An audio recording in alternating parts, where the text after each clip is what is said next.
कि वहां पे एशियंस और भी बहुत होंगे, वहां पे इंडियंस भी बहुत होंगे। तो इंडियंस वहां पे क्या करते हैं और पाकिस्तानी वहां पे ज्यादा क्या काम करते हैं? मैंने बाकी ममालिक में तो बहुत सारा में देखा है कि पाकिस्तानी लेबर करते हैं और इंडियन कारोबार करते हैं। जापान में क्या है? थोड़ा आपने अब दुखती रग पे हाथ रख दिया है ये बात करके। अब जो इंडियंस हैं जी, वो यहाँ पे प्रोफेशनल जॉब्स करते हैं।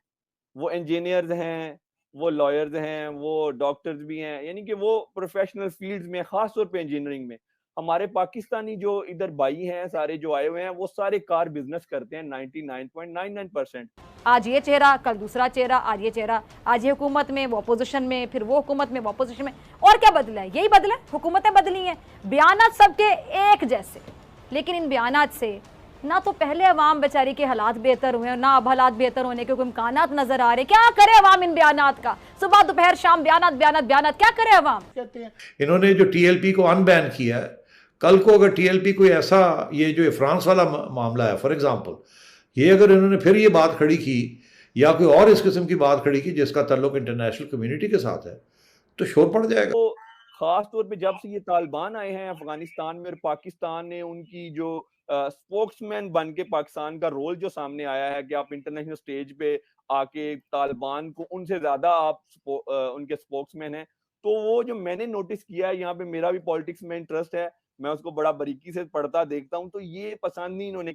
बिल्कुल ठीक है। अच्छा चड्ढा साहब, हमें ये भी बताएं कि जो लॉन्ग टर्म, लॉन्ग रन में जो पाकिस्तानीज हैं वो तो वहां पे टिकना पसंद करते हैं, वो कहते हैं जहां भी जाओ बस टिक जाओ।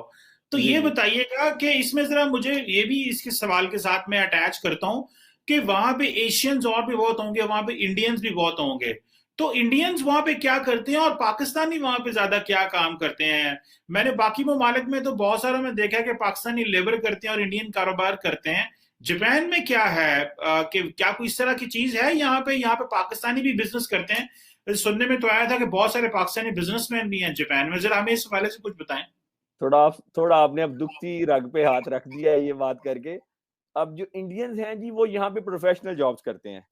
वो इंजीनियर्स हैं, वो लॉयर्स हैं, वो डॉक्टर्स भी हैं, यानी कि वो प्रोफेशनल फील्ड्स में, खास तौर पे इंजीनियरिंग में। हमारे पाकिस्तानी जो इधर भाई हैं सारे जो आए हुए हैं, वो सारे कार बिजनेस करते हैं 99.99%। और अब हम जो कुछ यूथ आई है रिसेंटली, जो स्टूडेंट आए हैं, उन्होंने आके थोड़ा ट्रेंड हटाया है, वो और तरह के कामों में इन्वॉल्व हो रहे हैं अब आके, यानी कि प्रोफेशनल फील्ड्स में जा रहे हैं। अभी तक की रेशियो ये थी कि सब इंडियन प्रोफेशनल थे और सारे पाकिस्तानी गाड़ियों का कारोबार करते थे।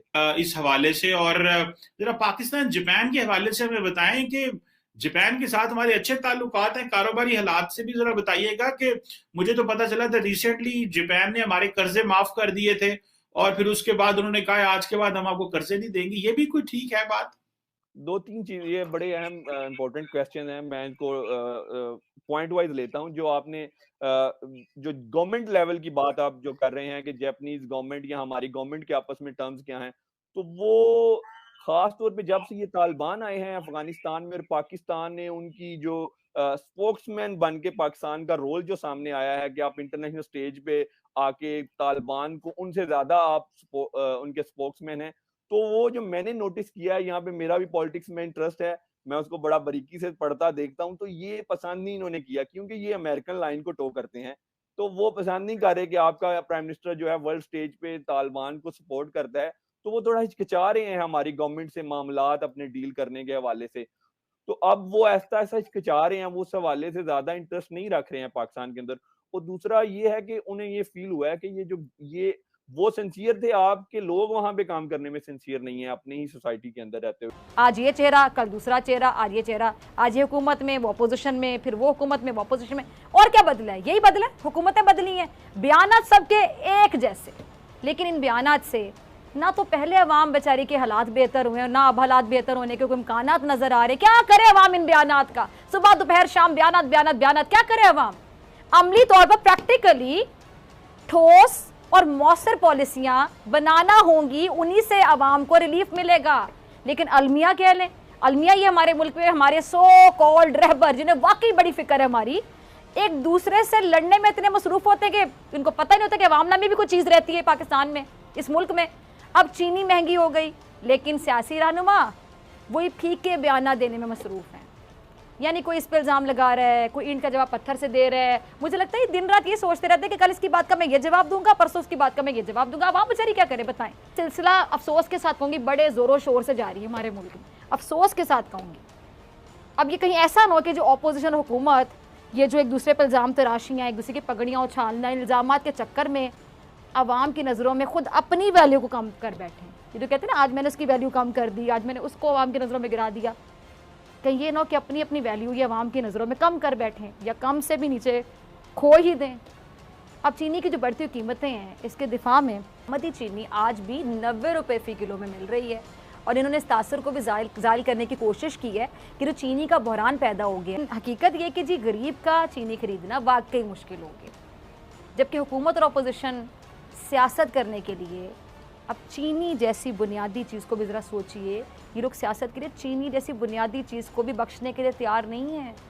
अच्छा, आज वज़ीर-ए-आज़म इमरान खान साहब की ज़ेर सदारत प्राइस कंट्रोल इजलास भी हुआ और इजलास में चीनी के स्टॉक और ये जो कीमतें हैं ना, इसके हवाले से काफ़ी तफसीली ब्रीफिंग भी दी गई और इसमें बताया गया कि इस वक्त मुल्क में वाफिर मकदार में चीनी मौजूद है। प्राइम मिनिस्टर साहब ने कि हुकूमत गरीब तबके पर बोझ कम करने हर मुमकिन इकदाम उठा रही है और एहसास राशन, कामयाब पाकिस्तान, किसान कार्ड और इस तरह के दीगर प्रोग्राम है गरीबों के रिलीफ के लिए जारी किए गए हैं।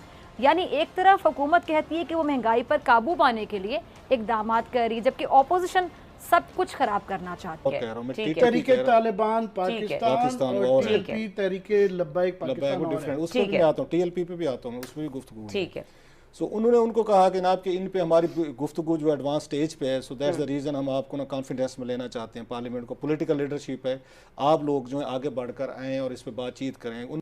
इन्होंने जो टीएलपी को अनबैन किया है, कल को अगर टीएलपी कोई ऐसा ये जो फ्रांस वाला मामला है फॉर एग्जांपल, ये अगर इन्होंने फिर ये बात खड़ी की या कोई और इस किस्म की बात खड़ी की जिसका ताल्लुक इंटरनेशनल कम्युनिटी के साथ है, तो शोर पड़ जाएगा, वहाँ शोर पड़ जाएगा। वो फिर यूएन में चले जाएंगे इनको बैन करने के लिए। फिर आप क्या करेंगे? फिर आप इनको बैन करेंगे? नहीं। तो ये सोच के ये बात करनी चाहिए, ये मौका परस्ती नहीं होनी चाहिए। ये रियासत के मामले हैं, लॉन्ग टर्म इश्यूज हैं ये। अब देखना ये है कि ये कैसे कंट्रोल करेंगे इन सबको। एक बोतल में से एक आपने जिन निकाल दिया तो कल को दूसरी बोतलों वाले भी जिन जो है वो कहेंगे हमें भी निकालें आप, नहीं तो हम बोतल